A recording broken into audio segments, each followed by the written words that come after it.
Hi, everybody. This is episode 9 of my journey with changing my game completely. And I'm going to be using, I think, practicing versus playing, mainly because of the fact that it's a new approach. Just looking, not looking for who the contenders are going to be, but looking for the horses that are going to take second, third, and fourth.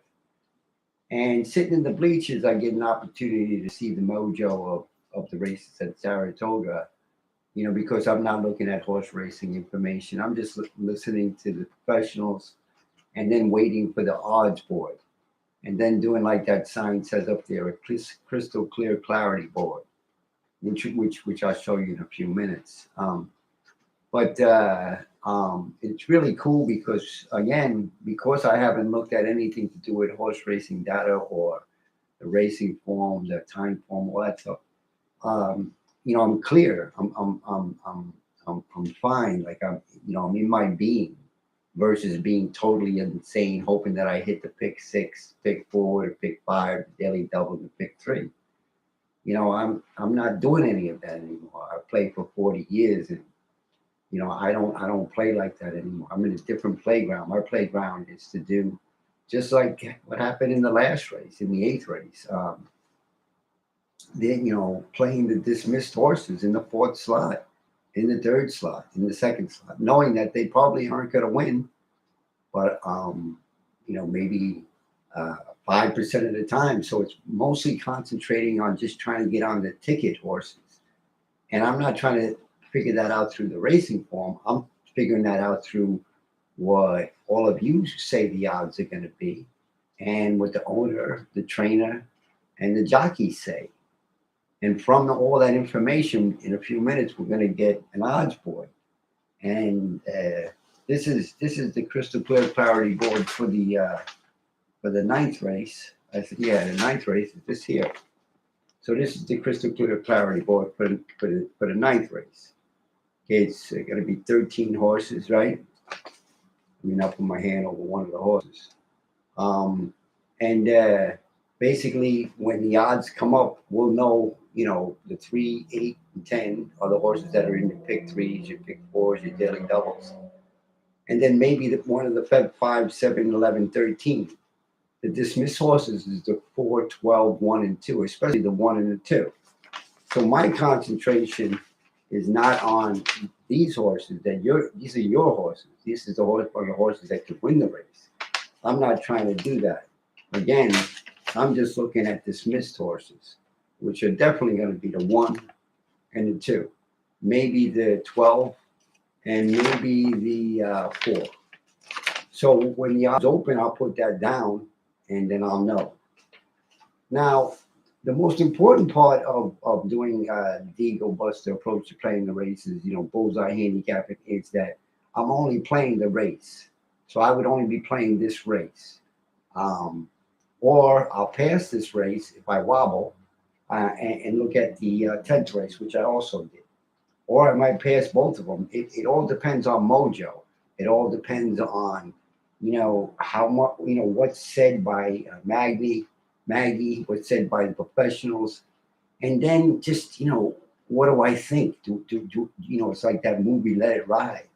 You think you're gonna make a bet? I don't know. You think you're gonna make a bet? I don't know. And that's what it feels like. Because you're coming out of the bleachers, and now I haven't played all day, so I have my one unit anywhere from 200 to 500. And on Saturdays, it's much more than that. But so how do I want to play it? Do I want to play 2 races with that unit? Do I want to play 1 race? Or do I want to just wait for tomorrow? And the only reason I'm able to make decisions like that is because I'm not locked in. I haven't looked at a race. I haven't looked at a racing form for any of the races. And I'm not looking at it for these 2 races. My racing form is the odds board. My racing form for which race is it? It's this race here. This is my racing form, a crystal clear clarity board, and the crystal clear clarity board is basically going to be pretty close to this because Arizona is pretty damn good at odds. Okay. Let me just, yeah, there you go. And again, my attention is here. That's my playground. My playground is the 1, 2, and 12. And all I want them to do is them winning is them taking fourth at 47-1. Just like I think what just happened in the last race, and which happens quite a bit. Let's see. Yep, the 4. And let's see how much he okay, $73 and for a dime with all the favorites, the 1, 2, 3. So $73, you make a little bit of money. But again, because of the fact that it's a high claiming race, it's more predictable. There's more races. There's so that's why it's not a playable race, is because it's too predictable.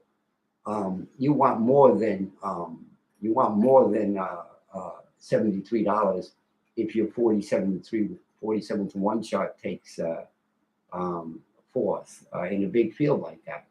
So that's why you would pay that. It wasn't a possibility for a bet, but obviously this was one of the 3 dismissed horses. And let's see, in the 7th race at Saratoga today, that was very formful, which it should have been. It was a short field. The 5, even the 6-5 exacta wasn't any good. So that's an unplayable race. And again, I don't usually start till this race, the 6th race. In this race, again, the super was 75-33. It's been very, very, very formful at Saratoga. Very, very formful, where even the long shots aren't taking 3rd or 4th. So the next thing I'm going to do is go to the odds and see what they're going to be for this race, for the 9th race. And then, make a new odds board, so to speak, or I see how similar it is. So the 1 is 37-1, so he went up a little bit. The 2 is 45-1, so he went bada boom. The 4 horse went to 25, so he went up, but not that much. So now the 3, about the same. The 5 got hit a lot. So the 5 went from 12-1 more than line to 3-1. A lot of money there. It probably would drift up, but a lot of money. The 7 horse went up to 24. He joined the 4 horse.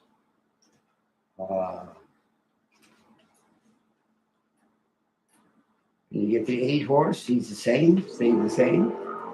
9 horse went to 18-1, so he went up a little bit. 10 horse he's coming out to be the favorite, the public choice. Everybody's liking him. The 11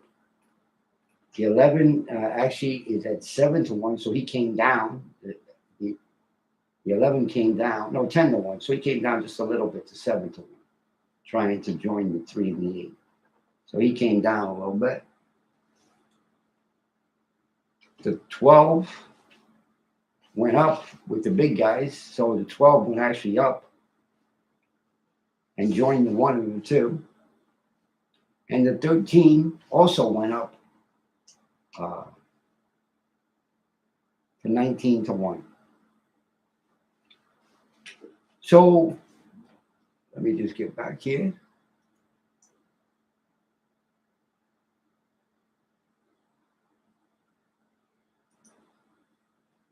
Yeah, so the crystal board looks like the totally dismissed horses are now the 1, 2, and the 12.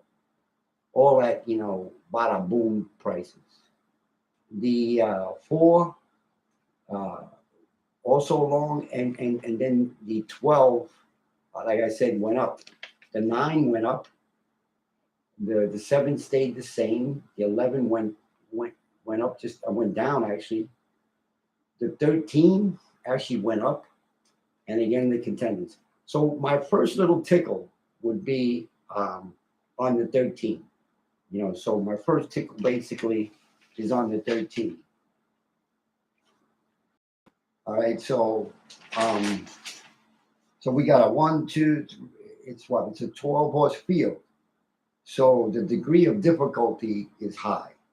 The uncertainty is high, even though a lot of horses here are gonna, are valued. What do you got? 1, 2, 3, 4 horses valued under 7 to 1, and then you got 1, 2, 3, 4, 5 that are in the mid pack. And then you got the 1, 2, and 12 pippled out, but the one who's being overlooked completely is the 13.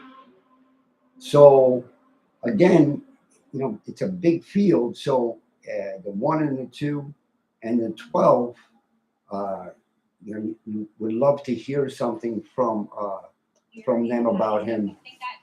And I'm going to put that on for a minute.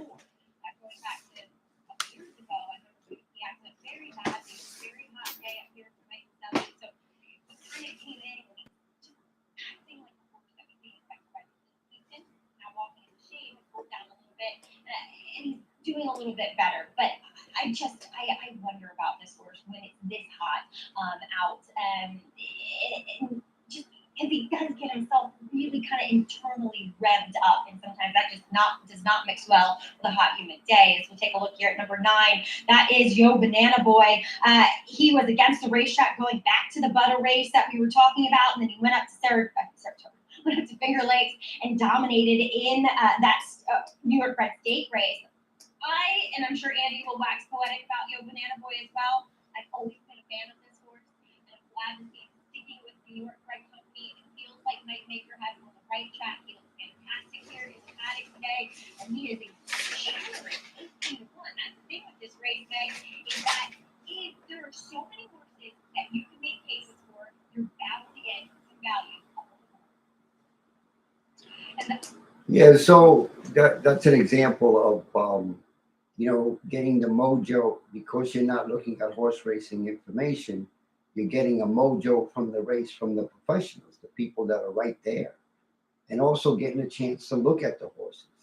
And so the second tickle is on the 9.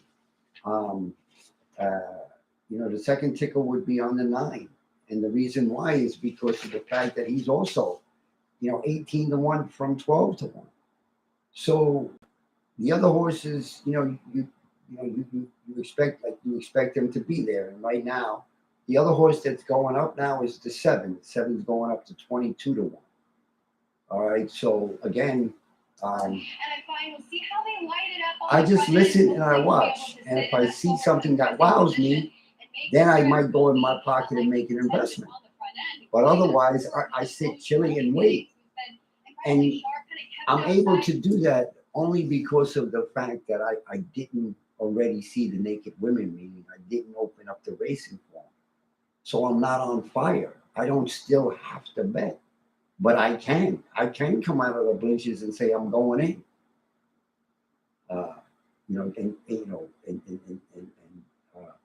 Possibly risk a unit. But again, if there's no wobble, if I'm gonna, if you're gonna play. If you're gonna pass, but no wobble.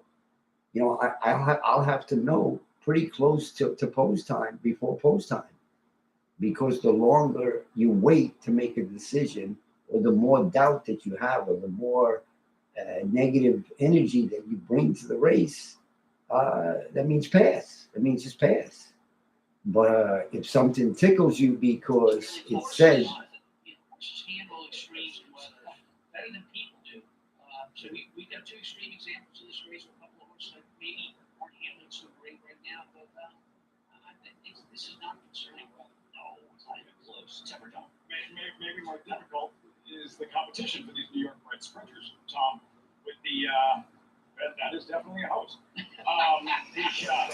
The competitive nature of this race is as competitive as any other stakes races we'll see this windy weekend. 100%. So John Morrissey is a race where you're looking at, you got a millionaire in this race, you got a great stakes winner in this race, and the 12 people, horses that are in this race, you combine their earnings It's over $6.5 million. It just shows you how far this New York bred program has come. They can compete in an open company, and there's money to be made. So the best thing about the race is also in my mind is that, you know, it's going to be contentious. It's a 13 horse field, but and so you really do have to get lucky. You don't have to go bada bing with the 1, 2, and 12, and you know, you can maybe sit it out a little bit.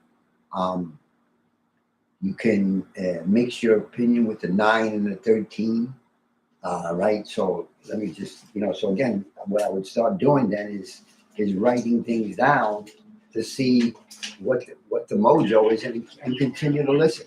John, at the top of the show, just before the late Big Five was going to get started, I asked like how many you would need to use to feel comfortable. And you said about 7. Yeah, I would need 7. That industry race is very tough. If you look, when you find a race where in most of the horses' races, in their last 2 races, you see races that are like almost identical to horses 3 to 1 versus horses 21. You know, for instance, Acoustic Half. You can win this race. Not be shocked with the horse. Of course you can. But I also feel a little bit more comfortable with a horse like El Grande, who ran so well last time. But golly, at 5 to 1, it's hard. Yeah. So, for example, you know, if you want to keep the bet down because predictability is strong here, so that takes out the 1, 2, and 12. Value is also here. And what do you got? You got 1, 2, 3, 4, 5, 6, 7, 8, 9, 10, 11, 12. You know, it's a 12 horse field, and you bring it down to you take away 3, and then now you got a 9 horse field. So, you know, let me just go in there and just see what a key box that would be. In the try, because of the fact that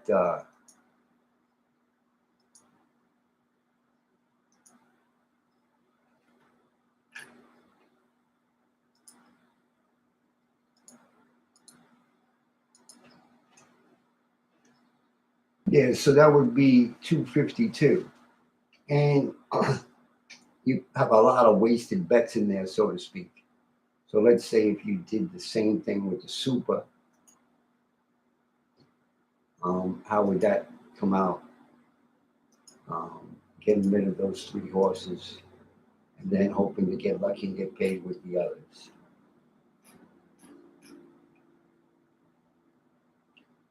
So that would be 300. So that means that's what you would need to get in that super, and that's asking too much. So I wouldn't try to do that. So then again, like I said, I would have to key in key box, and I would go with that, you know, with the 13 and the 9, getting first, second, third, and fourth. So let's just put that in. Yeah, no, let's just put one of them in and see what that is. So take out 3.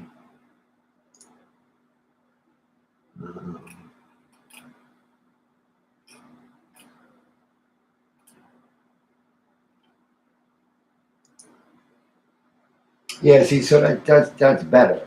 So that's what I would do. Be 134, because you're playing 2, so then you're playing 268 with 2 chances. So basically taking the 9 and the 13 and key boxing with everybody except for the 1, 2, and 12. You're taking a chance, hoping that, you know, they don't get in on the ticket, but you can get lucky with either the 9 or 13. That's what you're trying to do. But again, Today is the day to get a price on. looking at Leon Reed winner. looking at Doug Sullivan, last year's John Morrissey winner. Way too many question marks for this horse at 2 to 1. again, you know, looking to get lucky with either the 9, who's now 12 to 1, and the 13, who's 21 to 1. Great one. I still think 7 to 1's a very fair price on it, but that's a So great point. Drake's Passage, And we probably would want to come back with the 9 with everybody except for the 1 and 2. I mean, the 1 and 2 and 12 with a key box. I know Gargan's Barnesville. You know, and you're fine with the 13 This is ridiculous. This horse is 20. in the Super. Now I picked him, I think, third. But you have to, again, That the price- nice thing is that when you are only playing, you know, there's 10 races today and you're possibly playing 2 races for the whole day, you know, so you haven't spent a penny, you know, you haven't got involved at all. So you haven't had any negative experiences which could put you all whacked out and wobbly. When you're gonna make the investment, you know, again, so it's a minute out. So then now it would be shut down, and not watch it live and come back. So I'm gonna do that and then come back for the last race.